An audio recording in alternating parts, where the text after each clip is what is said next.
میرے ورد لب ہے نبی نبی، میرا دل مقام حبیب ہے۔ اعوذ باللہ من الشیطان الرجیم، بسم اللہ الرحمن الرحیم۔ خواتین و حضرات، السلام علیکم ورحمۃ اللہ وبرکاتہ ومغفرتہ۔ پروگرام احکام شریعت اور فقہ حنفی سے متعلقہ مسائل کے ساتھ آپ کی خدمت میں حاضر ہیں۔ جیسے کہ عرض کیا تھا شروع میں کچھ باتیں حج سے متعلق، پھر انشاءاللہ ہم مسائل کی طرف آئیں گے۔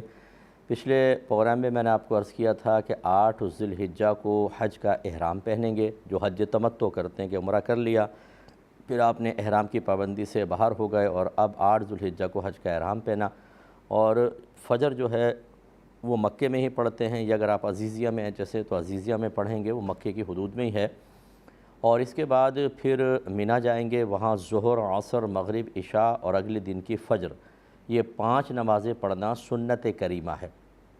چونکہ یہ سنت ہیں، لہٰذا اگر فرض کر لیں ایسا ہوا کہ بعض اوقات جن کے ساتھ آپ جاتے ہیں وہ جلدی کرتے ہیں کہ آپ چلیں تاکہ فجر سے پہلے پہلے یہاں سے روانہ ہو جائیں، کیونکہ راستے میں رش بہت زیادہ ہو جاتا ہے، کیونکہ سب نے عرفات جانا ہوتا ہے اور بہت ہی زیادہ گرمی بھی ہوتی ہے، باہر دیگر مسائل ہوتے ہیں، تو بسا اوقات وہ فجر سے پہلے ہی نکالنے کی کوشش کرتے ہیں اور بعض نکال بھی دیتے ہیں۔ تو بعض لوگ گھبرا جاتے ہیں کہ ہم نے فجر تو مینا میں نہیں پڑھی، کہیں ایسا تو نہیں کہ دم لازم ہوگا، تو دم وغیرہ لازم نہیں ہوتا، ہاں یہ خلاف سنت ہے۔ فجر وہاں پڑھ کر پھر روانہ ہوں گے۔ اس کے بعد آپ 9 شروع ہو گئی، 9 ذی الحجہ کو آپ عرفات پہنچیں گے۔ ظہر کے ٹائم تک وہاں انسان پہنچتا ہے، وہاں پر پھر آپ کو افضل ہے کہ غسل کر لیں، ورنہ کم از کم وضو وغیرہ کر کے پھر آپ وہاں پہ مناسک وغیرہ یعنی ذکر وغیرہ کریں۔ اور اس کے بعد ظہر اور عصر یہاں پر اگر حاکم اسلام ہو تو ملا کر پڑھنا سنت ہوتا ہے، لیکن چونکہ اب حاکم اسلام وہاں پر نہیں ہے، اس لیے فقہ حنفی کی روشنی میں ظہر کے وقت میں پڑھی جائے گی اور عصر کے وقت میں پڑھی جائے گی۔ اور وہاں پر زیادہ تر کوشش کریں کہ ذکر الہی کریں، فضولیات سے انسان بچے۔ ہاٹنس بہت زیادہ ہوتی ہے، جو وی آئی پی حج کرتے ہیں ان کو دے تو اے سی وغیرہ لگے ہوتے ہیں، ورنہ عام طور پہ بہت ہی زیادہ ہاٹنس ہوتی ہے، اور وہ وقت ایسا ہوتا ہے کہ ایک وقت آزمائش ہے، اس میں شکوہ بیدار ہو جانا، شکایت کرنا اور کوفت کا یا بیزاریت کا اظہار کرنا یہ قطعاً غیر مناسب ہے۔ یہ وہ مقام ہے کہ جہاں پر انسان کے تمام صغیرہ کبیرہ ظاہری باطنی وہ گناہ معاف ہو جاتے ہیں جن کا تعلق حق اللہ سے ہوتا ہے۔ انسان گناہوں سے پاک و صاف ہوتا ہے، صرف وہ باقی رہ جاتے ہیں جو حقوق العباد سے تعلق رکھتے ہیں، یعنی بندوں کے حقوق میں اگر ہم نے کوتاہی کی ہوتی ہے۔ مغرب تک یہاں پر رہنا ہوتا ہے، چنانچہ ظہر عصر یہاں پڑھی آپ نے، لیکن مغرب کی نماز میدان عرفات میں مغرب کے وقت میں نہیں پڑھی جائے گی، یہ پڑھیں گے مزدلفہ میں اور عشاء کے وقت میں عشاء کی نماز کے ساتھ ملا کر۔ یہی نبی کریم صلی اللہ علیہ وسلم کا اور بعد میں صحابہ کرام کا طریقہ رہا، اور اس میں یہ نہیں کہیں گے کہ مغرب قضا ہو گئی، بلکہ جب وہاں جا کر آپ اس کو ادا کریں گے تو مغرب بھی ادا کی نیت سے ہوگی۔ گویا کہ رحمت کونین صلی اللہ علیہ وسلم کی یہ خصوصیت تھی کہ آپ نے وہاں پر مغرب کے وقت کو عشاء کے وقت میں داخل فرما دیا اور وہاں یہ نماز ادا ہوئی۔ بس یہ ایک مخصوص نماز کے لیے حکم ہے، باقی اپنے اپنے وقت پہ نمازیں ہوتی ہیں۔ چنانچہ غروب آفتاب تک یہاں میدان عرفات میں وقوف لازم ہے۔ اگر کوئی اس سے پہلے باہر نکل جاتا ہے تو اس پر دم لازم ہو جائے گا، بقرہ دمبا ذبح کرنا ہوگا۔ ہاں اگر نکل گیا اور پھر واپس دوبارہ غروب آفتاب سے پہلے پہلے آ گیا تو پھر دم ساقط بھی ہو جائے گا۔ تو یہ بعض اوقات جو آپ کو لے کے جاتے ہیں مخصوص کوئی کاروان والے ہو سکتا ہے ایسا کریں کہ مغرب سے پہلے ہی کہیں کہ چلو چلو چلو جلدی، تاکہ ہم مزدلفہ میں آگے پہنچ جائیں۔ تو جب تک مغرب نہ ہو جائے آپ بالکل گاڑیوں میں نہ بیٹھیں، وہیں پر رہیں اپنے خیموں کے اندر، اور یاد رکھیں کہ آپ کے بغیر کوئی جا نہیں سکتا، بس یہ ذہن میں رکھیں، کیونکہ جب تک وہ پاسپورٹ چیک نہیں کریں گے، گنتی نہیں کریں گے، افراد پورے نہیں ہوں گے، بس وہاں سے چلا نہیں سکتے۔ اگر نکال دیا تو ان کے لیے خطرہ ہوتا ہے، یہ جرمانہ وغیرہ لگے گا، تو لہٰذا آپ آرام سے مغرب وہاں گزاریں۔ ہاں پھر دیر بھی نہ کریں کہ اب بسیں وہاں انتظار کر رہی ہیں اور آپ گھوم رہے ہیں، پھر رہے ہیں، پانی پی رہے ہیں، بس فوراً مغرب تک وقوف اور فوری طور پر پھر بسوں میں آپ بیٹھ جائیں۔ پھر وہ مزدلفہ لے کر آئیں گے۔ مزدلفہ میں رات گزارنا سنت کریمہ ہے، یہاں پر آ کر مغرب اور عشاء کے وقت میں ادا کی جائیں گی۔ ایک اذان ہوگی، پھر اقامت بھی کہیں گے، پھر پہلے مغرب کے 3 فرض، پھر عشاء کے 4 فرض، پھر اس کے بعد مغرب کی سنت نوافل، اور پھر عشاء کے سنت نوافل وتر وغیرہ پڑھ کر آپ وہاں پہ پوری رات پھر یہ ذکر الہی میں گزارنی ہوتی ہے۔ کوشش کریں کہ فضولیات میں کم از کم نہ گزاریں، ورنہ شروع کا حصہ ذکر میں گزار لیں، پھر سو جائیں، پھر آخر میں اٹھ جائیں۔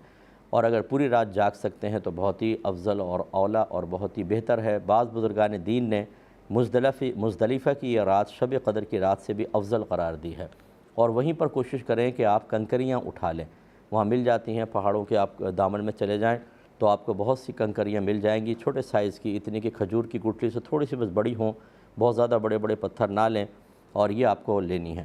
پہلے دن جو ہے وہ ایک شیطان کو کنکری مارنی ہوتی ہے اور 7 کنکری ہوتی ہیں، اور دوسرے اور تیسرے دن آپ کو تینوں شیطانوں کو 7 کنکریاں مارنی ہیں۔ تو دوسرے دن کی 21، پھر تیسرے دن کی 21، تو 7 دن پہلے کی اور 21 یہ آپ کو جمع کرنی ہے۔ کچھ تھوڑا سا زیادہ لے لیں تاکہ کسی کی مدد کر سکیں، یا بعض اوقات کنکری مس ہو جاتی ہے تو پھر وہ آپ کو اگر صرف 7 لے کر چلے تو مشکل ہو جاتی ہے۔ تھوڑا سا زیادہ لے لیں اور ان کو دھو کر پانی سے دھو لیں، بہتر ہے، اور اپنے پاس رکھ لیں۔ اب یاد رکھیں کہ مزدلفہ کی پوری رات یہاں گزارنا سنت کریمہ ہے، حتیٰ کہ طلوع فجر ہو جائے، اور پھر طلوع فجر سے طلوع آفتاب کے درمیان تھوڑی دیر وہاں پہ رکنا، یہ وقف کرنا یا وقوف واجب ہے۔ اس کا مطلب ہے پوری رات اگر آپ وہاں رکے تو سنت ادا ہو گئی، اس کے بعد طلوع فجر کے بعد تھوڑی دیر چاہے آپ ٹھہر جائیں تو یہ واجب ادا ہو جائے گا، پھر آپ منی کی جانب روانہ ہوں گے۔ تو اس لیے بہتر یہ ہوتا ہے کہ آپ فجر کی نماز ادھر ہی ادا کر لیں، تو وہ فجر کے بعد جو ہے وہ وقوف بھی ہو جائے گا، اور اس کے بعد آپ منی کی طرف روانہ ہوں۔ لیکن یہ یاد رکھیں کہ نبی کریم صلی اللہ علیہ وسلم نے جو معذور ہیں، مجبور ہیں، جیسے کوئی بھاری بدن کا آدمی ہے یا وہ بیمار ہے، ان کے لیے استثناء رکھا کہ اگر وہ مطلب طلوع فجر سے پہلے بھی نکلنا چاہیں تو نکل سکتے ہیں، یہ ان پر دم وغیرہ لازم نہیں ہوگا، ورنہ ترک واجب دم کا سبب بنتا ہے۔ تو جو صحت مند ہے اگر وہ پہلے نکل گیا تو اس پر دم لازم ہوگا۔ ہاں، جو کسی کی دیکھ بھال کر رہا ہے، اس کے بغیر ویل چیئر چلا رہا ہے، یا اور کوئی مسائل ہیں، اس کے بغیر وہ گزارا نہیں ہو سکتا، تو اس کے لیے گنجائش نکل سکتی ہے، کیونکہ جب ایک والدہ ہیں اگر وہ پہلے نہیں نکلتے تو ان کے لیے ویل چیئر پہ پرابلم، اکیلے تو بھیج نہیں سکتے، تو اس کے لیے اللہ تعالیٰ کی طرف سے رعایت ہو سکتی ہے، امید ہے اللہ کی رحمت سے کہ اس پہ کرم نوازی ہوگی۔ لیکن بہرحال عام حالات کے اندر صحت مند آدمی اگر پہلے نکلے گا تو اس پہ دم لازم ہوگا۔ ابھی جب فجر شروع ہو گئی تو 10 ذوالحجہ آ گئی، 10 ذوالحجہ میں آپ کو منی پہنچتا ہے، اور وہاں پر 4 آج افعال ہوں گے، ایک کنکری مارنا، دوسرا قربانی، تیسرا حلق یا قصر کرنا، اور چوتھا طواف الزیارہ۔ طواف الزیارہ کو ہٹا دیں، باقی 3 کے اندر ترتیب ہونی چاہیے، یعنی پہلے آپ نے کنکری مارنی ہے، اس کے بعد قربانی کرنی ہے، اس کے بعد حلق یا قصر کرنا ہے۔ ان میں سے کسی کو بھی آگے پیچھے کر دیا تو دم لازم ہو جائے گا۔ ہاں، طواف الزیارہ کا استثناء ہوتا ہے، وہ پہلے بھی کر سکتے ہیں، آپ بعد میں بھی کر سکتے ہیں، تو لہٰذا آج جا کر بڑے شیطان کو کنکری مارنی ہوتی ہے، 7 کنکری ماریں گے۔ اس کے بعد پھر قربانی کا اچھی طرح اطمینان کر لیں کہ آپ کی طرف سے قربانی ہو گئی ہے۔ اس کے لیے جو بھی آپ کے ساتھ جا رہے ہیں، اگر انہوں نے ذمہ داری لی ہے تو وہ اپنے اس آدمی سے جو بھی سلوٹر ہاؤس میں ہے وہ کنفرم کر لیں کہ بھئی ہاں قربانی ہو گئی ہے، جب مطمئن ہو جائیں اس کے بعد آپ حلق یا قصر کروائیں۔ اب آپ احرام کی پابندی سے باہر ہو گئے، لہذا آپ یہ کر سکتے ہیں کہ آ کے آپ نہا دھو کر اور عام لباس پہن لیں اور طواف الزیارہ اس عام لباس کے اندر کریں۔ پھر 10 ذوالحجہ کو اب آپ نے طواف الزیارہ کرنا ہے۔ یہ اگر آج کرنا چاہیں ٹھیک، اگر تھک گئے ہیں بہت زیادہ تو 11 کو بھی کر سکتے ہیں، 12 کو بھی کر سکتے ہیں۔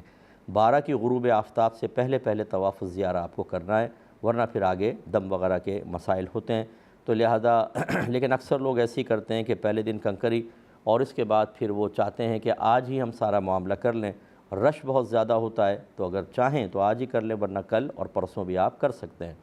طواف الزیارہ کرنے کے بعد حج کا پہلا رکن جو ہوتا ہے وہ وقوف عرفہ ہے، اور دوسرا طواف الزیارہ، یہ دونوں بڑے فرض ہوتے ہیں جو ادا ہو گئے۔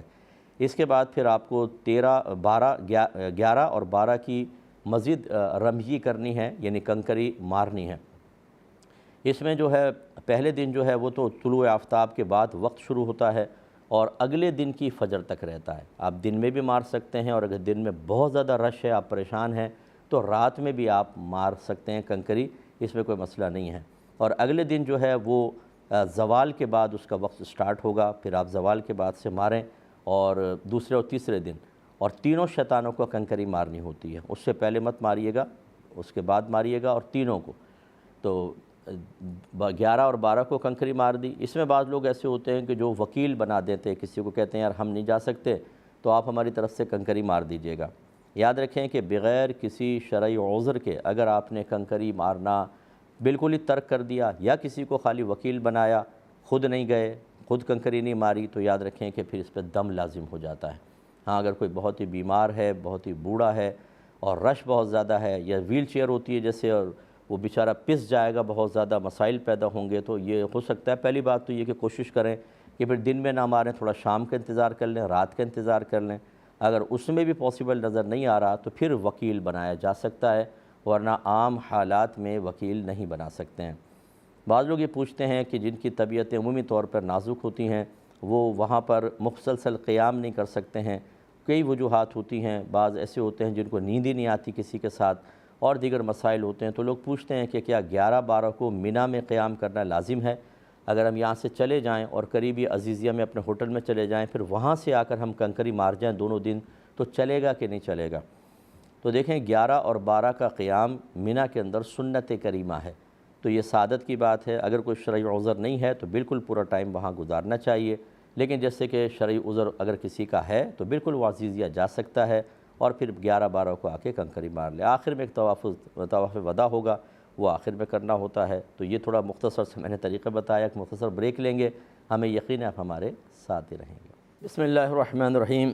ایک بھائی نے کویسچن کیا تھا، یہ آفر کویسچن تھا کہ میں ایک بلڈنگ کے پینٹ ہاؤس میں رہتا ہوں اور قریبی ایک مسجد ہے، ان مسجد والوں نے میرے پینٹ ہاؤس کے اوپر ایک مطلب پول سا لگا کے اس پہ مسجد کے وہ لگا دیے ہیں بڑے بڑے اسپیکرز، اور 4 اسپیکر لگائے ہیں جو اگر ہم کھڑے ہو جائیں تو سر سے 8 یا 10 فٹ اونچے ہوتے ہیں، اور جب اذان ہوتی ہے تو اتنی اونچی آواز میں اذان ہوتی ہے کہ ہمارے لیے وہ وقت گزارنا انتہائی دشوار ہو جاتا ہے، اور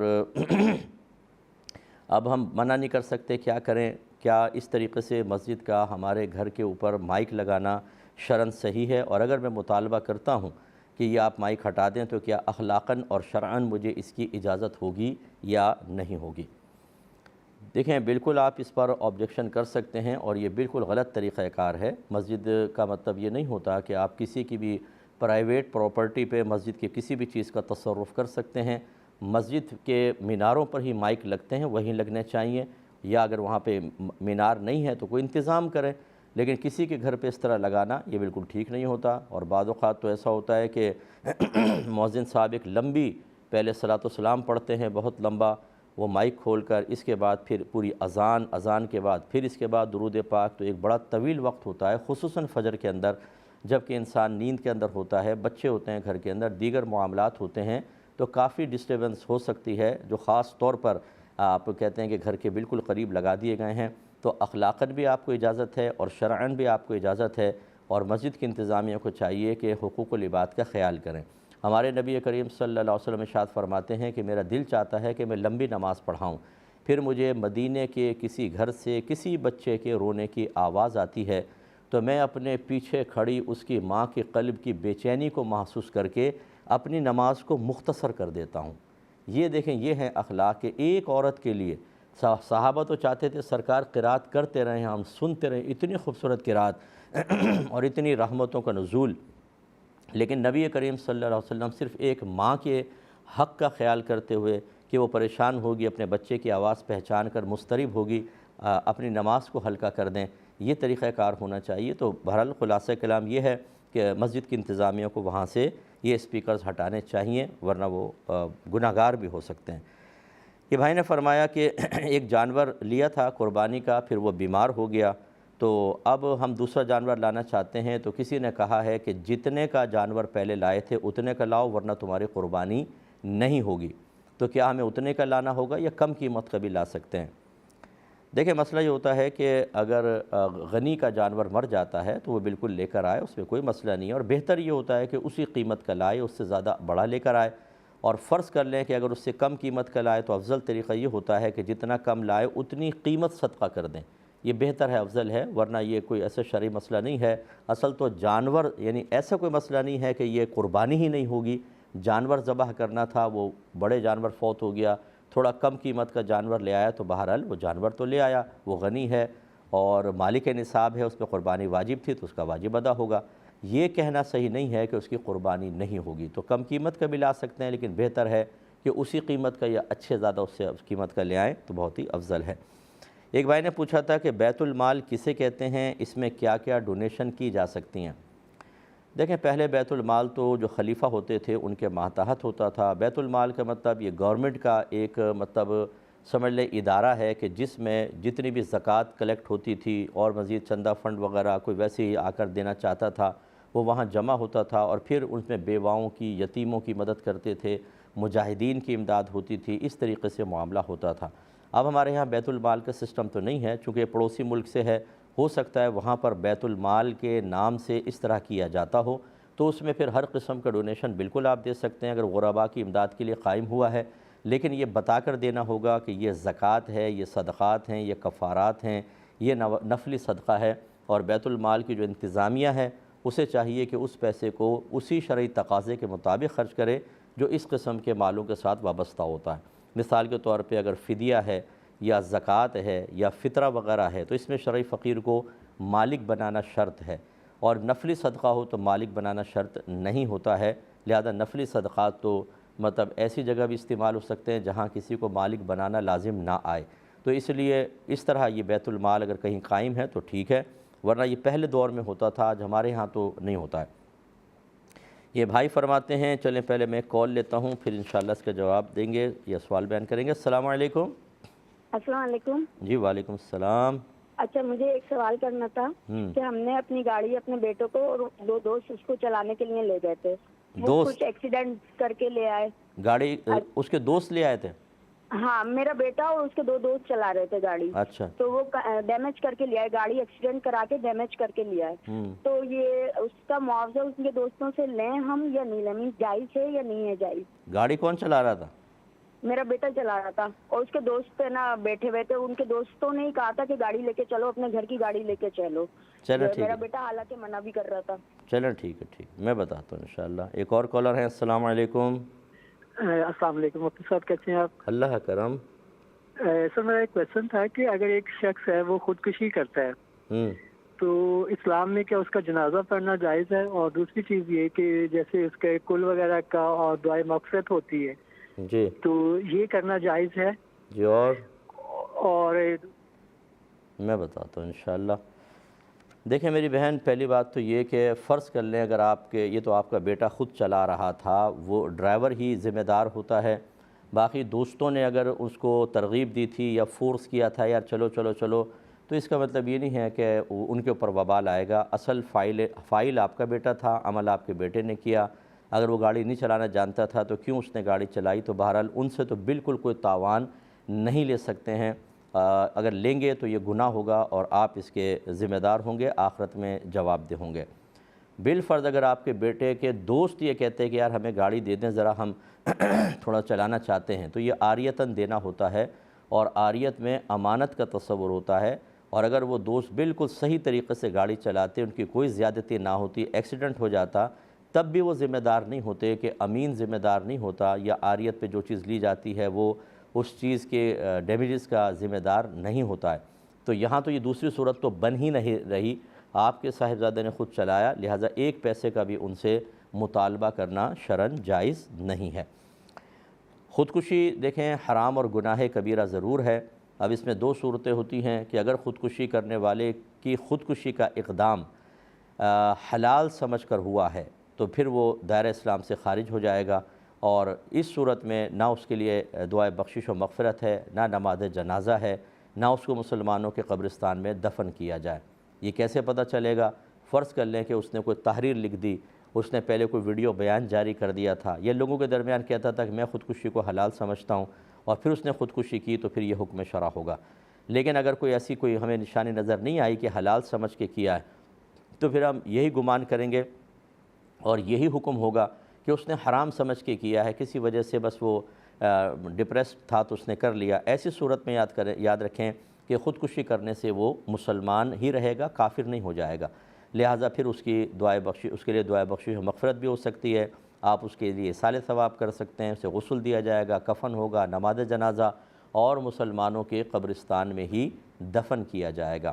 رحمت کونین صلی اللہ علیہ وسلم سے بھی ایک ایسے شخص کے لیے دعائے بخشش و مغفرت کرنا ثابت ہے، تو لہٰذا اس میں کوئی حرج پھر نہیں ہوگا۔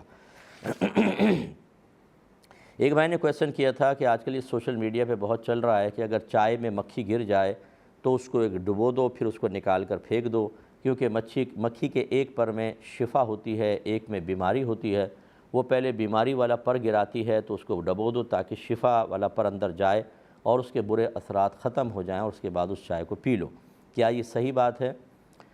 دیکھیں، یہ صحیح حدیث کے اندر آیا ہے، بخاری شریف میں موجود ہے کہ نبی کریم صلی اللہ علیہ وسلم نے فرمایا کہ جب مکھی کھانے کی چیز میں، یہ پینے کی چیز میں، یہ لفظ تو یہ ہیں لیکن یہ علماء نے فرمایا کہ کھانے کی چیز ہو چاہے پینے کی، اس میں اگر مکھی گر جائے، باقی وہی حدیث کے الفاظ ہیں کہ اس کے دو پر میں، ایک میں شفا ہوتی ہے، ایک میں بیماری ہوتی ہے۔ بعض نے اس کو دوسرے جہت سے دیکھا ہے کہ اصل میں مکھی گر جائے تو ایک تکبر سا پیدا ہوتا ہے، اس کے توڑ کے لیے اس کو اندر کر دو، یعنی اس کو تصوف کی نگاہ سے بھی دیکھا ہے، لیکن بہرحال ظاہری الفاظ تو حدیث پاک کی یہی ہیں۔ لیکن اس میں یہ ضرور ہے کہ نبی کریم صلی اللہ علیہ وسلم نے اگر یہ ارشاد فرمایا تو یہ ایک مشورے کے طور پر ہے، کوئی حکم شرع نہیں ہے۔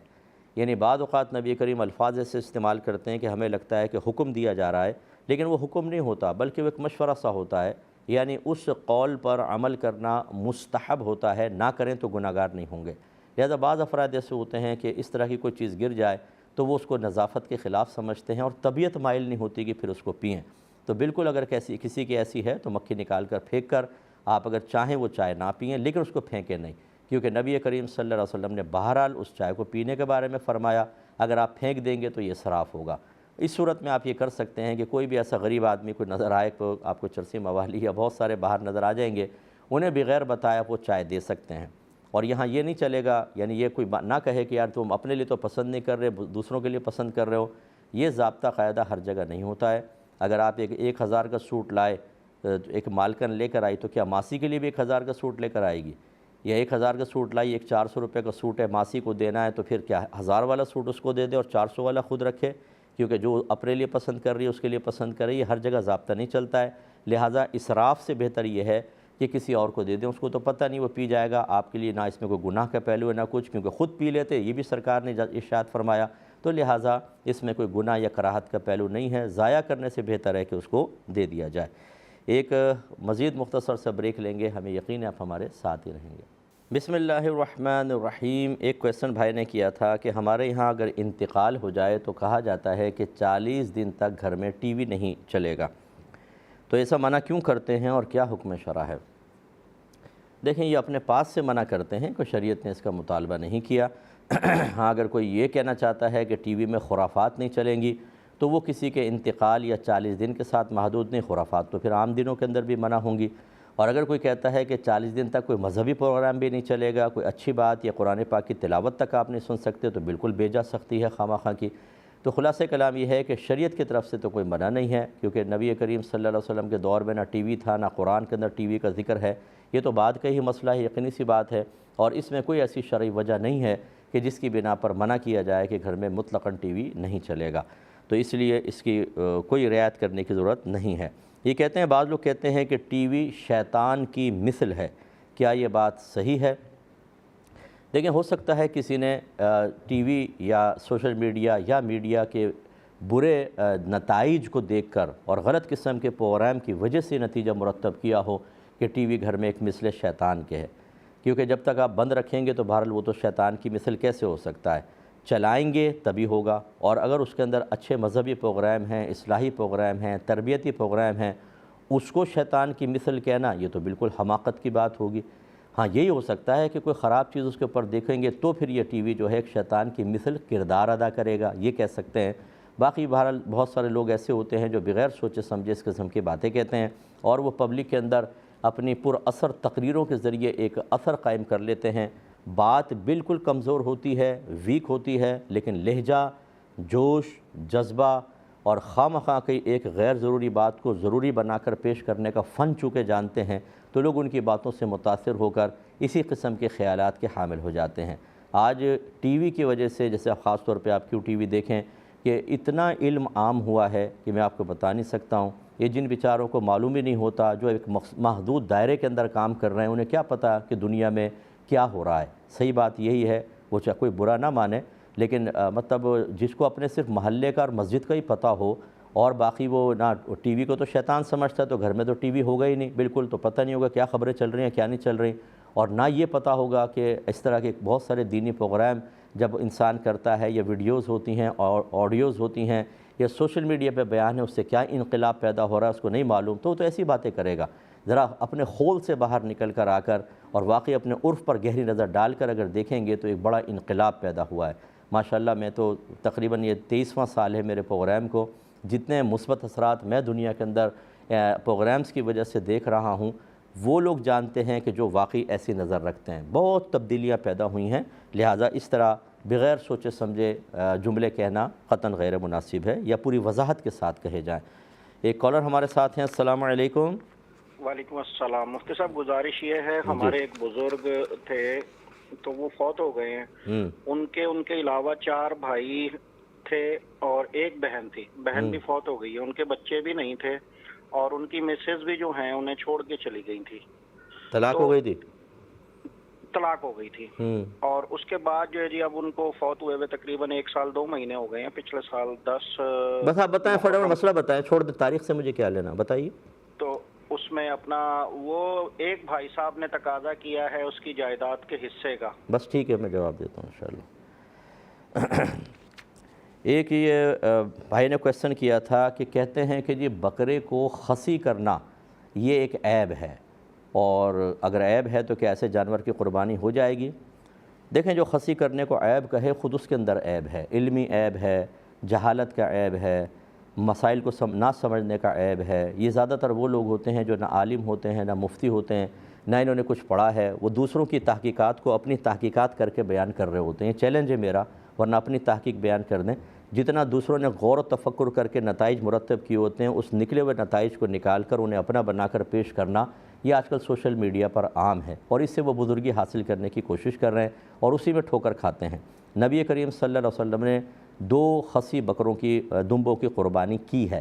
اور یہ جب ایک چیز یاد رکھیں کہ امت اختیار کر لیتی ہے، جب یعنی ایک لفظ جو ہے نا، علیہ عمل الامہ، اس مسئلے پر امت کا عمل ہے.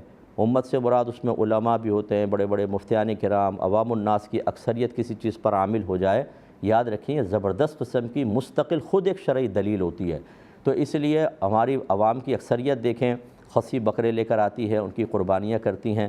تو یہ کیسے پھر مطلب یہ کہ یہ عیب ہے اور قربانی نہیں ہوگی؟ یعنی سب کی قربانی نہیں ہو رہی. سوچے سمجھے بغیر اس قسم کے معاملات کہنا اور احادیث پہ خواہ مخواہ جرح کر کے کوشش کرنا کہ سب یہ ثابت کر دیں کہ سارے بیوقوف ہیں، سب بدھو ہیں، 1500 سال کے بزرگ سوتے رہے تھے، آج ہمارے اوپر انکشاف ہو گیا ہے بہت ساری چیزوں کا، اس لیے ہم بتا رہے ہیں کہ یہ باقی سب تو بیوقوف ہیں. آپ خود سوچئے کہ ایسے شخص یا ایسے لوگوں کے بارے میں آپ کا کیا خیال ہوگا؟ کیا یہ سمجھدار ہو سکتے ہیں؟ یہ معاملہ ہو رہا ہے کہ تمام ایسی ایسی باتیں چن چن کے نکالتے ہیں کہ جس سے اکابرین کے خلاف کوئی بولے، جو ماشاءاللہ قرآن و حدیث سے نکالے ہوئے مسائل ہیں ان کے اوپر انگلیاں اٹھائیں، متذبذب ہو جائیں، ہمارے ینگ جنریشن پریشان ہو جائے کس کی بات مانے کس کی نہیں، تو کہیں مذہبی کو چھوڑ دیتے ہیں، پیچھے ہٹ جاتے ہیں. یہ نتائج مرتب ہو رہے ہوتے ہیں. تو بالکل بے فکر رہیں، آپ بالکل خصی بکرے کی قربانی کریں، بلکہ غیر خصی سے خصی بکرے کی قربانی کرنا ہمارے اکابرین نے افضل لکھا ہے کہ اس کا گوشت اچھا ہوتا ہے، صاف ستھرا ہوتا ہے، بدبو سے پاک و صاف ہوتا ہے. اس لیے اس میں کوئی حرج نہیں ہے. جو منع کرے وہ غلط کہہ رہا، اس کو آپ چھوڑ دیجئے. ایک بھائی نے پوچھا تھا کہ یہ جانور کے کون سے ایسے عیوب ہیں کہ جس کی بنا پر قربانی نہیں ہوتی ہے؟ دیکھیں، سب سے پہلے اس کی ناک کمپلیٹ ہونی چاہیے، آگے سے دیکھنا شروع کریں. اس کی دونوں آنکھیں ہونی چاہیے. اگر ایک آنکھ نہیں ہوگی، کاڑا ہوگا، تو پھر اس کی قربانی نہیں ہوگی. ایسے اس کے دانت اگر ایک آدھ گر گیا تو ہو جائے گی. چارہ بس وہ اچھی طرح چباتا ہو تو گنجائش نکلے گی. زبان کا مسئلہ بھی یہ ہے، اگر کٹی ہے لیکن چارہ وغیرہ چبا سکتا ہے تو اتنا عیب تو چل جائے گا. تو بہتر یہ ہے کہ دانت بھی پورے ہوں، زبان اچھی طرح چیک کر لیں. دونوں کان دیکھ لیں، اگر پیدائش اس کے کان ہی نہیں ہیں تو قربانی نہیں ہوگی. اور اگر چھوٹے چھوٹے کان ہیں تو بالکل ہو جائے گی. اگر بڑے کان ہیں لیکن کٹے ہوئے ہیں تو دیکھا جائے گا کہ 1/4 سے 1/3 سے کم اگر ہیں یعنی کان کے 3 حصے کر لیں، اگر 3 انچ کا کان ہے تو 1 انچ تک اگر کٹا ہوا ہے تو پھر تو نہیں ہوگی، اگر اس سے کم ہے تو ہو جائے گی۔ تو بہتر یہ ہے کہ دونوں کانوں کو اچھی طرح چیک کر لیں، پورے ثابت ہونے چاہیے، دم بھی ہونی چاہیے۔ اگر گائے یا بکری لے کر آئیں تو ان کے زیادہ تھن ہونے چاہیے، مثلا بکری کے تو دونوں ہونے چاہیے، اور گائے کے اگر ایک تھن خراب ہے 3 ٹھیک ہے تو ہو جائے گی، لیکن چاروں تھن اچھے ہونے چاہیے۔ اور اسی طریقے سے وہ چل سکتا ہو، لنگڑا بہت زیادہ لنگڑا نہ ہو۔ اگر اتنا لنگڑا ہو گیا ہے کہ وہ قربان گاہ تک خود چل کر نہیں جا سکتا تو پھر قربانی نہیں ہوتی ہے، لیکن اگر جیسے اتارتے ہوئے بعض اوقات ٹانگ پہ چوٹ لگ جاتی ہے، جانور لنگڑا کے چل رہا ہے لیکن چل سکتا ہے، تو اس جانور کی قربانی ہو جائے گی۔ تو میرا آپ کو مشورہ یہ ہے کہ اگر خدا نخواستہ جانور میں کوئی عیب پیدا ہو جائے تو آپ فوراً کسی عالم یا مفتی صاحب سے معلوم کریں، اور یاد رکھیں کہ یہ عیب جو دیکھے جاتے ہیں یہ بوقت ذبح سے پہلے ہیں، یعنی اگر جانور لائے اس میں عیب ہے تب دیکھا جائے گا، یہ لانے کے بعد عیب پیدا ہو گیا تب یہ سب چیزیں دیکھی جائیں گی۔ لیکن اگر بوقت ذبح جب آپ کاٹ رہے ہیں جانور بدکا اچھلا اور اس وقت کوئی عیب پیدا ہو گیا تو قربانی بالکل طیب حلال ہوگی، اس میں کوئی مسئلہ نہیں ہے۔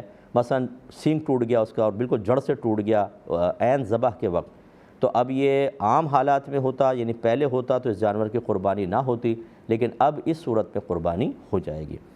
ایک بھائی نے پوچھا تھا کہ ذبیحہ کی کون کون سی چیزیں کھانا منع ہوتا ہے؟ دیکھیں، ہر اس چیز کو کھانا منع ہوتا ہے کہ جس میں گندگی کے ساتھ اتصال ہو، تو اس کے جو پٹھے ہیں اور اسی طریقے سے خصیتین ہیں، ان کو کپورے بھی کہا جاتا ہے، اسی طرح جو شرمگاہ ہیں ان کو نہیں کھا سکتے ہیں، اسی طریقے سے اوجڑی کے بارے میں اسی پر دلالت النص سے قیاس کرتے ہوئے کہا گیا ہے کہ جی اوجڑی بھی نہیں کھا سکتے، لیکن ہم یہ بتاتے ہیں کہ جہاں اوجڑی کھانے کا عام طور پہ رواج ہے، جہاں بہت زیادہ کھائی جاتی ہے وہاں مکروہ تنزیہی ہے، اور جہاں پہ رواج نہیں ہے وہاں احتیاط کرنی چاہیے۔ اور باقی یہ کہ ذبیحے کی بقیہ تمام چیزیں صحیح ہیں، تو خون بہتا خون جیسے ہوتا ہے اور بہت کچھ ایسی چیزیں جن میں گندگی کے ساتھ اتصال ہو بس وہ چھوڑ دیں، باقی سب آپ کے لیے طیب اور حلال ہوگا۔ ایک بھائی نے کویسچن کیا تھا کہ اونٹ اور گائے کی قربانی افضل ہے، لیکن ہمارے یہاں کسی وجہ سے ان قربانیوں پہ بین لگا ہوا ہے، تو کیا ہم اگر بکرے کی قربانی کرتے ہیں تو وہی سعادت پائیں گے جو گائے یا اونٹ کی قربانی پر ہوتا ہے؟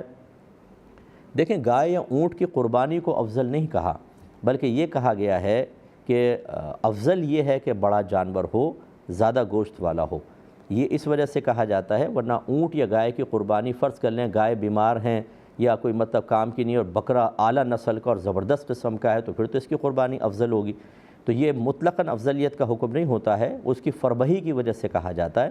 لہٰذا جب اس قسم کی کوئی صورتحال ہو کہ جان کے خطرے ہو جائیں گے، مال کے عزت کے خطرے ہوں گے، تو ایسی صورت میں بالکل آپ اگر بکرا کریں گے تو بلا کراہت جائز بھی ہے، اور آپ کو انشاءاللہ آپ کی نیت کی وجہ سے وہی افضلیت، وہی ثواب اور وہی سعادت حاصل ہوگی جو کسی بڑے جانور کو ذبح کرنے کی صورت میں حاصل ہوتی ہے۔ ایک بھائی نے کویسچن کیا تھا کہ عوام کا علماء و مفتیان کرام کے کاموں میں دخل دینا کیسا ہے؟ اب یہ ایک مبہم سا کویسچن تھا، لیکن بہرحال میں نے شامل پروگرام کیا۔ پہلی بات تو یہ کہ بہت سارے امور ایسے ہوتے ہیں، کیونکہ میں اکثر یہ مثال دیتا ہوں کہ عوام جو ہوتی ہے اس کی مثال ایسی ہے جیسے ایک 20 منزلہ زمین کوئی عمارت ہو، اس کے فرسٹ فلور پہ رہنے والے، اور علماء کی مثال جو خاص طور پہ تبلیغ دین کر رہے ہیں، لوگوں کے درمیان رہ کر کام کر رہے ہیں، ان کی مثال ایسی ہے جیسے 20ویں منزل پر رہنے والے۔ تو جو 20ویں منزل پر ہوگا یا جو چھت پر ہوگا بلڈنگ کی، وہ جتنا دور تک ایریا دیکھ رہا ہوگا نیچے والے یقیناً نہیں دیکھ سکتے ہیں۔ تو یہ میں مؤدبانہ گزارش کرتا ہوں اپنی عوام سے، حقیر سمجھ کر نہیں بلکہ واقعی حقیقت حال کا بیان کرتے ہوئے، کہ بہت سارے ایسے امور ہوتے ہیں کہ آپ کو ان کی اونچ نیچ پتہ ہی نہیں چلتی ہے۔ لہٰذا علماء کے مابین کوئی اختلاف اور خاص طور پہ علمی اختلاف ہو، یا ویسے ہی کوئی دیگر مسائل ہوں، یا علماء مطلقاً کوئی کام کر رہے ہیں، اختلاف کی بات نہ ہو لیکن آپ کو ان کا کام سمجھ میں نہیں آ رہا، تو خدا را اپنی ننھی سی عقل کو استعمال کرنے کے بجائے یہ سوچیں کہ یہ مفتیان کرام ہیں، علماء کرام ہیں، بعمل لوگ ہیں، صحیح کر رہے ہوں گے، ٹھیک ہے نا۔ آپ کو مداخلت کرنے کی اجازت اس لیے نہیں ہوگی، خدا نہ خواستہ وہ قرآن و حدیث کے موافق کر رہے ہیں لیکن آپ کی عقل میں وہ چیز نہیں آ رہی، آپ نے عقل کے ترازو پہ پرکھ کر کہا ہے مجھے سمجھ میں نہیں آ رہی، تو اس کا مطلب ہے آپ یہ کہہ رہے ہیں مجھے قرآن و حدیث سمجھ میں نہیں آ رہا، تو یہ آپ کے ایمان کے ضائع ہونے کا سبب بھی بن سکتا ہے۔ اس لیے بہتر ہے کہ علماء کرام کے کام کو ان کے حوالے کر دیا جائے اور آپ نہ کریں۔ ایک آخری بات، کسی نے کہا کہ اگر کوئی مرید اپنے پیر کی جوتیوں کی ایک ٹوپی بنا کر اپنے سر پہ پہن لے تو کیا حکم شرع ہوگا؟ دیکھیں ہم تو اس کا مشورہ نہیں دیں گے کہ پیر صاحب کی اگر جوتی یقیناً اس لیے ٹوپی بنائی کہ وہ ادب اور احترام چاہتا ہے، اظہار محبت چاہتا ہے، تو اپنی پیر کی جوتی کے ٹکڑے ٹکڑے کر کے اس کو ٹوپی بنانا، یہ کیسے جوتی کے ٹکڑے کرنا کیسا ہے؟ یہ محبت کی بات ہے، یہ عشق کی بات ہے، یہ پیار کی بات ہے۔ اگر رکھنا ہے تو ادباً ویسے رکھ لیں، ٹوپی بنانے سے وہ اداکاری اور ریاکاری سے بچ جائے، یہ ناممکن ہے، اس لیے نہ کریں تو بہتر ہے۔ اب پروگرام کے وقت تقریباً ختم ہو رہا ہے، اپنے میزبان کو، ہماری کو ٹی وی کی ٹیم کو اجازت مرحمت فرمائیں، آپ ہمارے لیے دعا کریں، ہم آپ کے لیے دعا گو ہیں کہ اللہ تبارک و تعالیٰ آپ کو دین کے قریب رکھے، سرخر رکھے، عزتیں عطا فرمائے، آخرت میں بھی اللہ تعالیٰ بلا حساب و کتاب آپ کو داخل جنت فرمائے۔ آمین۔ وآخر دعوانا ان الحمد للہ رب العالمین۔